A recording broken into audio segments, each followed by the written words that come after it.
Welcome back to the channel CAD Commoner. In today's video, we are going to learn about how to convert a SketchUp file into a binary version of gitf file, which is an often abbreviated as GLB. Also, it is a highly efficient single file container that packages 3D model, textures, animations, scene hierarchy into a compact binary format.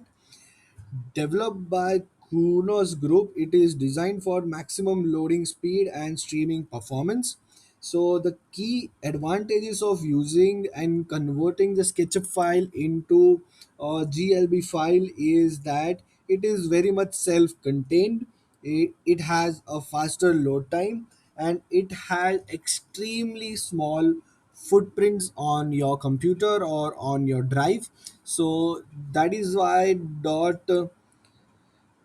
glTF file is widely used. So it is very easy. You select your entire model, you group your entire model, then go to file, click on export, click on 3D model. After clicking on 3D model, in the save as type, you go down and select the GITF binary file, which is the .glb file.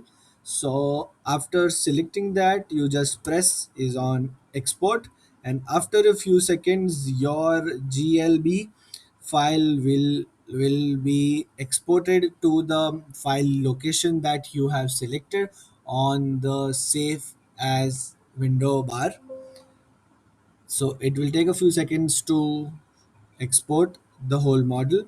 After it has completed the exported model, you simply go to the location where you have saved the file, and you can simply check right over here. .glb file is right over here.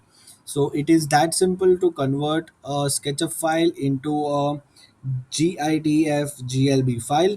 So if you like the video and found it useful, then share it with someone who may need it.